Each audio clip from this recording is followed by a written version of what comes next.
I now give the floor to His Excellency Sergey Lavrov, Minister of Foreign Affairs of the Russian Federation.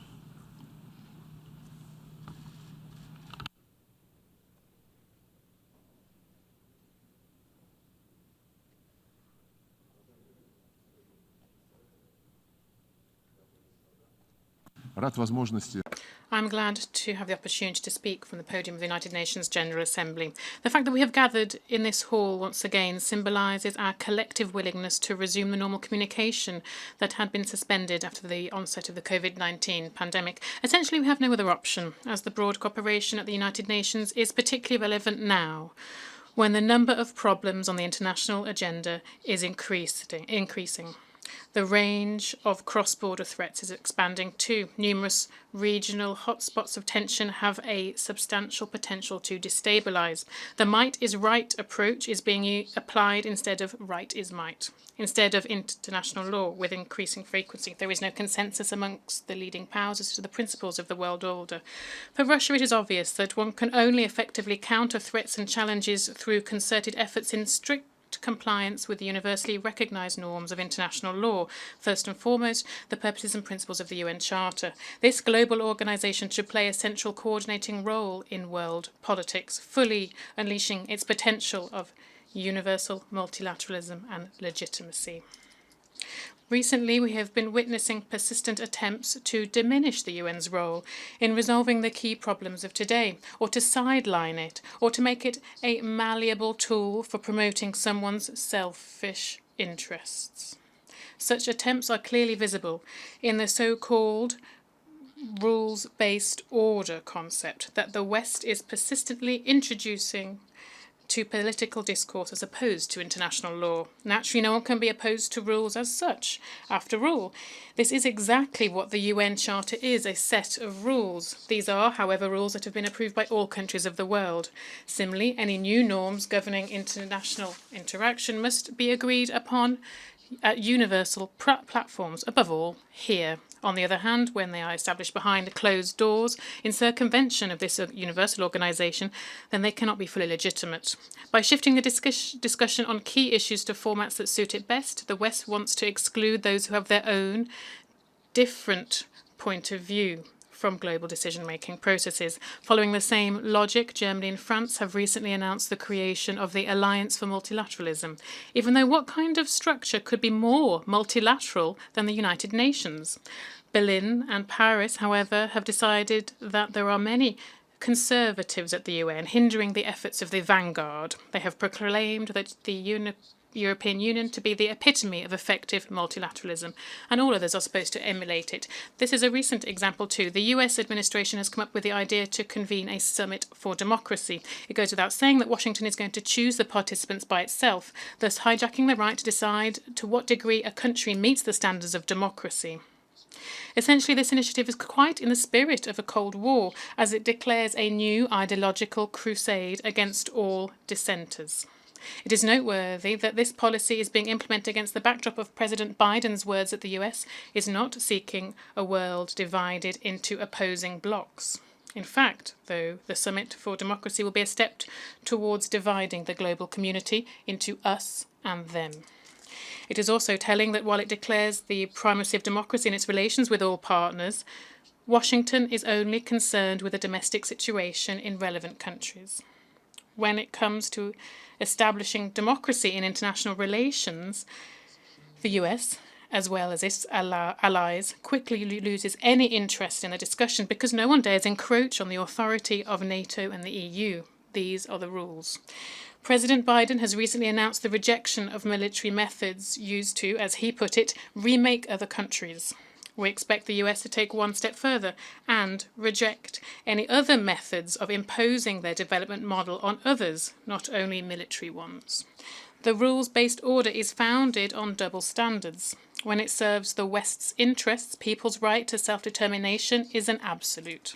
In such cases, an artificial created entity of Kosovo, earlier forcefully seized from a European country, Serbia, is recognized as an independent state in violation of a Security Council resolution without any referendums. It doesn't without any referendums. It doesn't bother anyone that the Malvinas are 12,000 kilometres away from Great Britain, that Paris and London still control, despite UN and ICJ decisions, their former colonies and have no intention of giving them freedom.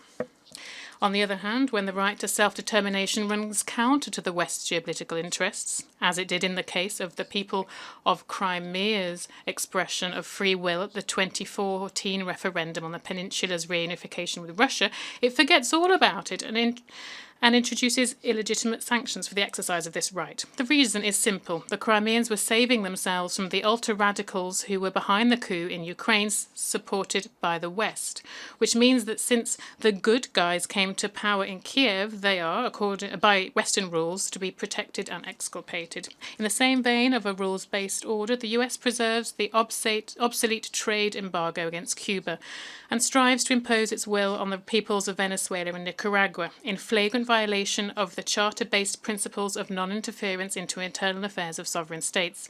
The use of unilateral restrictive measures undermines the prerogatives of the Security Council and runs counter to the UN Secretary-General's call recently to suspend them, at least for the period of the pandemic. A number of countries' efforts to rewrite the history of World War II are also intended to dilute the UN-centric world order. EU and NATO member states refuse to support the General Assembly's resolution on the inadmissibility of glorification of Nazism. They reject proposals to condemn the practice of destroying monuments to those who liberated Europe from the Brown Plague. Instilling a rules-based order rather than ensuring unconditional compliance with international law is fraught with risks of a dangerous relapse into bloc policy and a creation of dividing lines, this time between a group of Western countries and the rest of the world. However, recent events have shown that such voluntary rules can be applied inside the Western bloc as well, as if one of its members becomes too independent. At least many world media have perceived the plot twist of the story around supplying submarines to Australia as a response to talk of Europe's strategic autonomy that has intensified after the US's hasty withdrawal from Afghanistan. The chaotic nature of this withdrawal is further demonstration of the rules upon which the West is going to build its world order. We are convinced that it is time to draw lessons from the dangerous repercussions of policy aimed at undermining the UN-centric architecture that was shaped in the aftermath of World War II and has repeatedly proven a reliable insurance against disastrous scenarios. In the face of global challenges, the world needs unity rather than a new divide. Russia strongly advocates for rejecting any confrontation and stereotypes, for joining efforts to solve the key tasks of development and mankind's survival. We have enough instruments for this. First and foremost, this is the UN and its Security Council that needs to be adapted to the reality of a polycentric world order by enlarging it with increased representation of Asia, Africa and Latin America. The UN Security Council permanent members that, according to the UN Charter, bear a special responsibility before the organisation can and must encourage genuine collective action. President Putin has proposed to convene a P5 summit to have a frank discussion on global stability issues. Great expectations are also linked with the prospect of the Russian-American dialogue on the future of arms control, the start of which was agreed upon at the Russian-American summit in Geneva.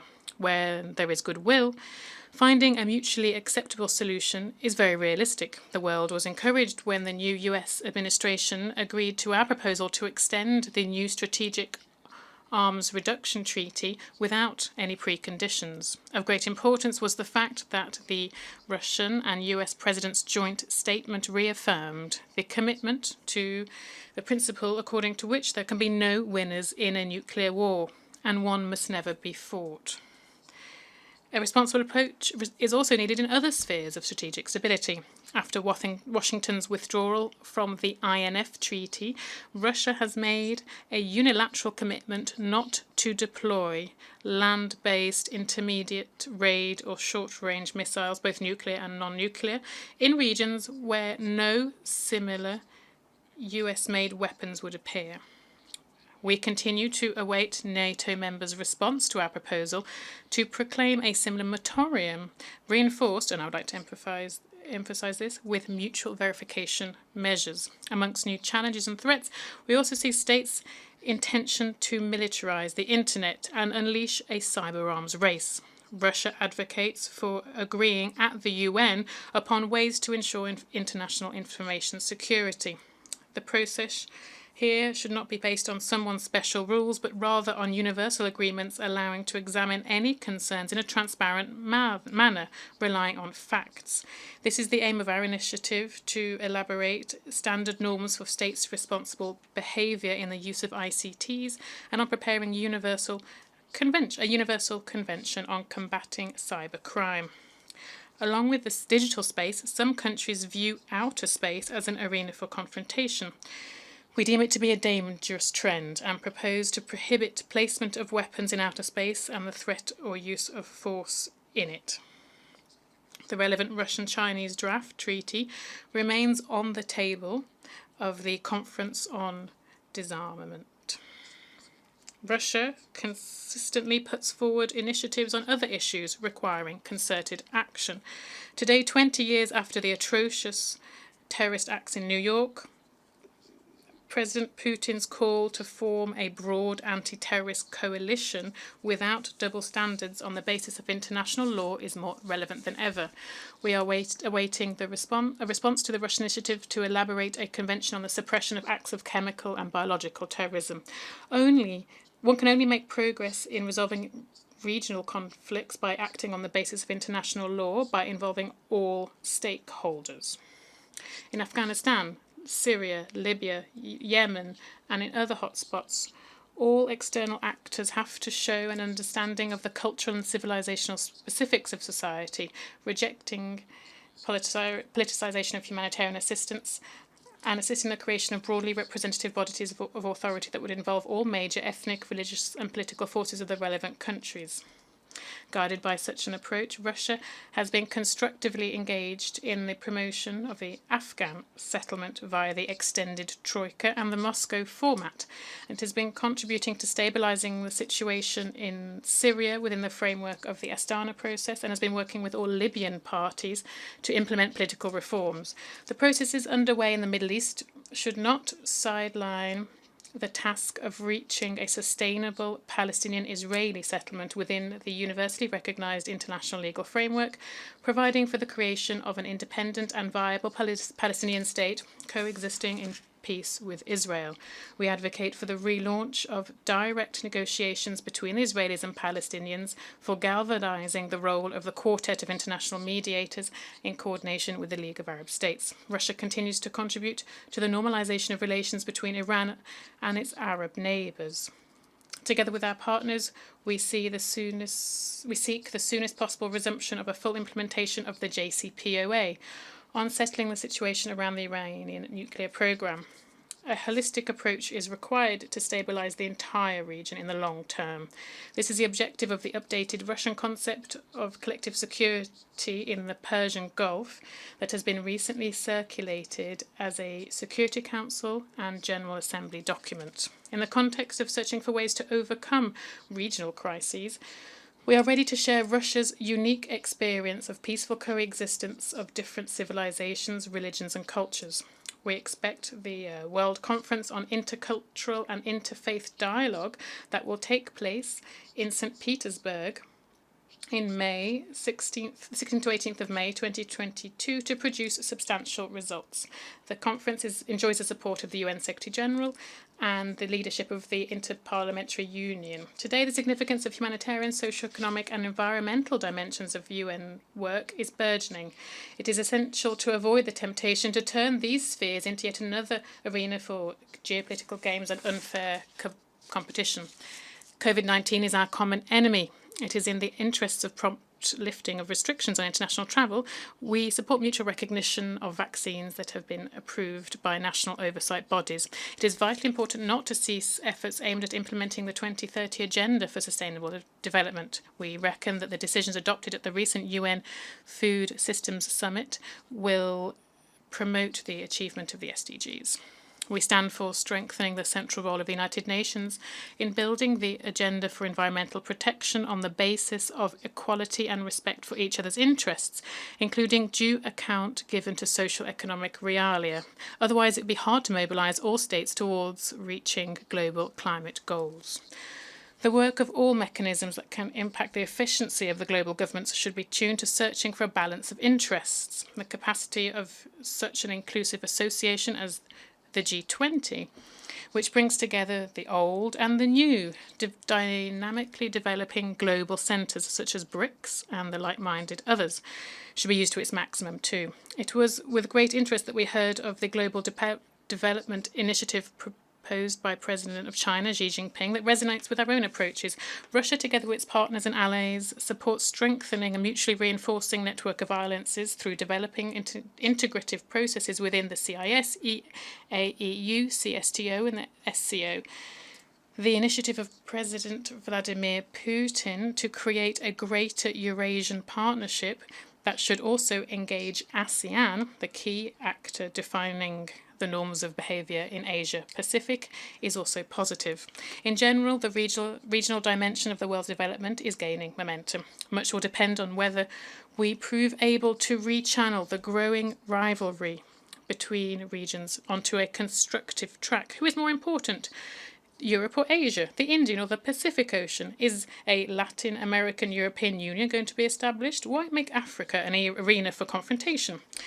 The UN Charter has Chapter 8, which is dedicated to relations with regional organisations. Based on it, the Secretary-General annually brings such organisations together to host an exchange of opinions on issues of global politics. We believe it would be very useful to make the next step in this format and use it to draft some proposals of how to harmonise regional aspirations in order to give maximum broad and effective global responses to the challenges of our time. We're all in the same boat. It falls within our shared interests to make sure that the boat stays safely afloat on the waves of global politics. We're all different, but this must not bar us from working for the benefit of our nations and the entire humanity itself. It is the only way that we may be able to fulfil the honourable mission of the United Nations, save this generation from the scourge of war and succeeding generations too from war, hunger and disease, build a more peaceful, stable and democratic future for all. In conclusion, let me propose a hashtag. UN Charter is our rules. Thank you for your attention.